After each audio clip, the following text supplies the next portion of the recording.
Welcome to the YPO GCC, I Wish I'd Known, A Woman's Guide to Modern Breast Cancer Care and Breast Reconstruction.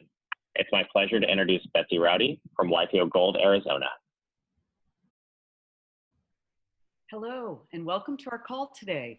It's my privilege to be a part of the new YPO Spouse Partner community and to host this very important call through YPO member-to-member services. YPO has always been the place that many of us have turned to in times of guidance and need, in finding the best of whatever topic we are interested in. In this case today, it's breast cancer and reconstruction. My name is Betsy Rowdy. I'm a spouse from YPO Gold, Arizona, and YPO Gold, Aspen. YPO was one of the first channels that I reached out to for direction when getting breast cancer. I am forever grateful to my friend Dr. Kaveh Alizadeh, fellow YPO member from New York, acclaimed plastic surgeon. Dr. Alizadeh was instrumental in advising us when selecting our dream team, my dream team, of surgeons and style of surgery. While I chose to use my team in Arizona, I have come to know the Center for Restorative Breast Surgery through a good friend who had an incredibly successful experience in New Orleans. Dr. Frank Delacroce is a plastic and reconstructive microsurgeon and a founding partner of the Center for Restorative Breast Surgery.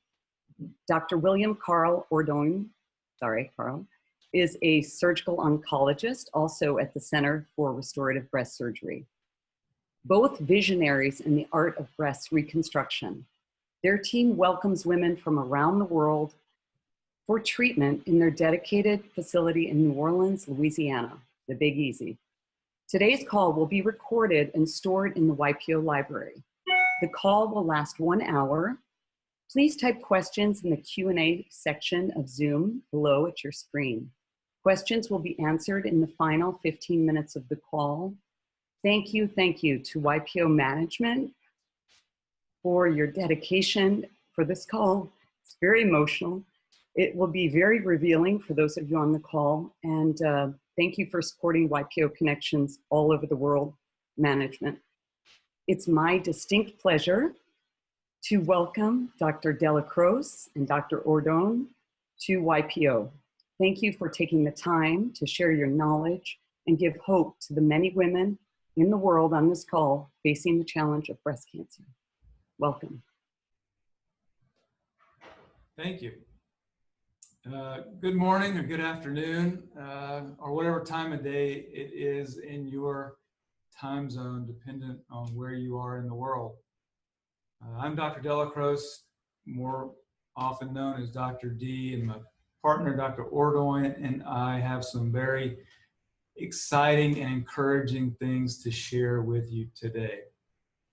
We're going to talk a bit about breast cancer care and its combination with cutting-edge reconstructive techniques that take the art and science of breast cancer, surgery, and outcomes to a different level.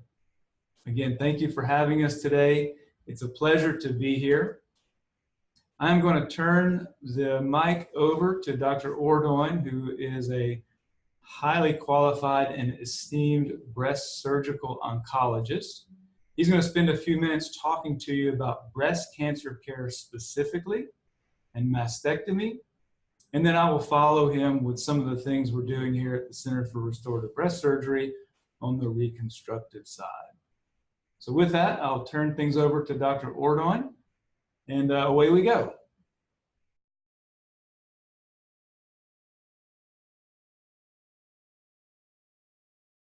Hi, everyone. Like Frank said, Carl Ordoin. I'm a surgical oncologist with that at the Center for Restorative Breast Surgery. What that means is that I was a general surgeon initially, and then did extra training specifically in cancer surgery.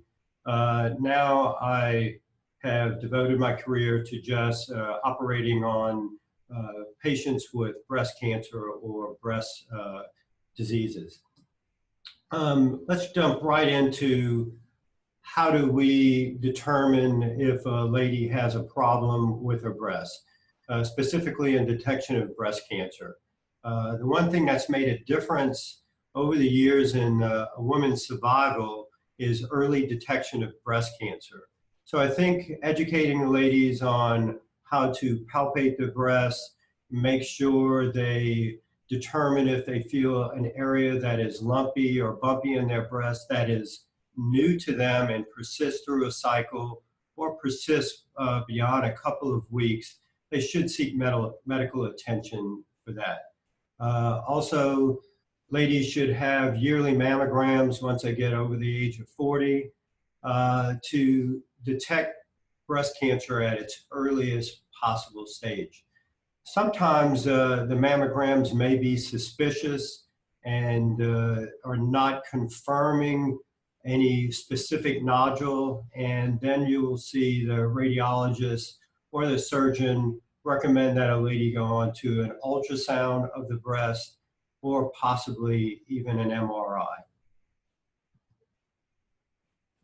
In this picture, this is a mammogram of the breast, specifically showing a lady that has ductal carcinoma in situ of the breast. If you look at the spiculated calcifications or bright areas in the breast, this is a classic indication that a lady has breast cancer. Some things to be cognizant of: if you look at the far left of the screen, there's a bright area, that is the skin. As you come in a little closer, you see a grayish area. That is a subcutaneous tissue, that's fat, blood vessels, sometimes ligaments of the breast in this area. And then where you see the border of the calcifications or those bright spots, that's where the breast tissue actually begins. I'm leading into this, giving you some of this information because where I operate is between the breast tissue and the skin in removing the breast tissue. Here's another picture of an ultrasound that shows some calcifications. These aren't quite as dramatic, but if you look to the middle of the screen, the far left, they have some bright spots right underneath the nipple. Those are calcifications, also indicative of ductal carcinoma in situ. If the radiologist recommends an ultrasound, this may be a picture that we may see with a lady that has a solid tumor of the breast. Specifically, in this case, it would be an infiltrating ductal carcinoma. In the center of the screen, you see a black spot. That just shows there's density of the lesion. If you look at the very top, that's the skin. As you come down off of the skin, there is literally a gray area that you see. And then right past that, just below where the #1 mark is to your right, you'll see that there's a density of breast tissue below that. This particular cancer in the top middle of the screen is situated just on top of the breast tissue in the subcutaneous fat. I use ultrasound a lot in planning my operations, and this is another picture that is showing in the center portion of the image a infiltrating ductal carcinoma, and the bright signal within that dark area are actually clips that were placed to mark exactly where the tumor was located.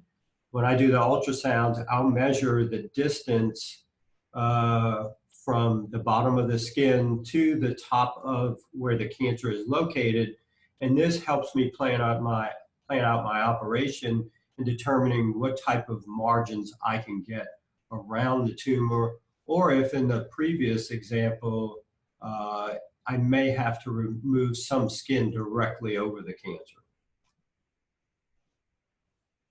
These are great images. These are MRIs of the breast. This has given us a lot of opportunity to detect lesions even smaller than before. Usually its resolution is somewhere between 5 and 6 millimeters in size. In this particular example, you can see a bright spot in the far right of the image here. That's actually the left breast, and that's an infiltrating tumor in that area. This would happen to be an infiltrating lobular carcinoma, and you can see an extremely good blood supply to the breast on the medial portion of that breast. Here's another image, the bright signal within the right breast, which is to the left of the screen, is an infiltrating ductal carcinoma. Usually when lesions are this size, we may opt to send a lady for preoperative chemotherapy, depending on some of the tumor markers that they may have. This is a great image that I wanted to show people about on the cellular level what's going on with the breast. If you look at the grape-like structures on this screen, those are the lobules of the breast. That's where milk is produced in ladies when they're pregnant. The straighter purple lines that you see connecting the grapes, those are the ductal structures. When you look at ladies with breast cancer, the majority of breast cancers occur in the ductal system, which is the straight tubules that you see leading to the grape-like structures. Only 10% of the breast cancers occur in the lobular areas of the breast. What's really important about the lobular carcinomas, I think, is that they're a little bit more difficult to detect on routine mammography. Usually MRIs may be a little bit better way to detect these malignancies. They're the sneaky ones, so to speak. So a combination of radiographic modalities is helpful in diagnosing this particular disease. The ductal carcinomas tend to grow in a more compact fashion, especially the infiltrating components, and they're a little bit easier to detect. So let's talk about some of the reasons why a lady may choose to have a mastectomy. The absolute indications are ladies that have invasive breast cancer. Those would be infiltrating ductal carcinoma or infiltrating lobular carcinoma. Some of the non-invasive breast cancers, such as DCIS or lobular carcinoma in situ, which some people are considered not to be an invasive breast cancer, but carries at least a 30% risk of developing breast cancer, as another indication. Over the last several years, genetic disorders have really become a popular reason for mastectomy. Everyone's probably heard of the BRCA genes. The BR stands for breast, the CA stands for cancer. So they just took the first part of BR, the first part of breast, the first part of cancer, and put those letters together, and that's why they came up with BRCA. There's particularly two genes, 1 and 2, that predispose ladies to breast cancer. However, there's multiple other genes that are out there that can predispose ladies to develop breast cancer. When we decide to perform a mastectomy, these are some of the incisions that we have fashioned. If you look horizontally, extending from the nipple out to the axilla, that is an incision that we commonly use, especially for ladies. I'll let Frank talk about that in a little bit, but especially for ladies that do not have ptosis of the breast, that's a good incision. We also perform incisions that extend from the nipple down to the inframammary fold, which is that dark line that you see at the bottom of the breast. And actually, we'll use a combination of incisions or patterns that extend from that 3 o'clock to 6 o'clock position depending on how much access we need into the breast region. Another incision that we have used is an inframammary incision that is at the crease of the lower breast. A nice incision, especially if you want to hide that incision in that fold. Also, during these operations, some ladies may need sentinel lymph node biopsies, which are biopsies of the lymph nodes that drain the breast. The sentinel lymph node is considered the first draining lymph nodes of the breast. Usually those are easily found in the axilla or armpit once the breast is removed. As soon as I'm done with the operation, then I turn over the surgery to our plastic surgeons who do an excellent job in reconstructing the breast. And at this time, I'll turn it over to you, Dr. Dunn.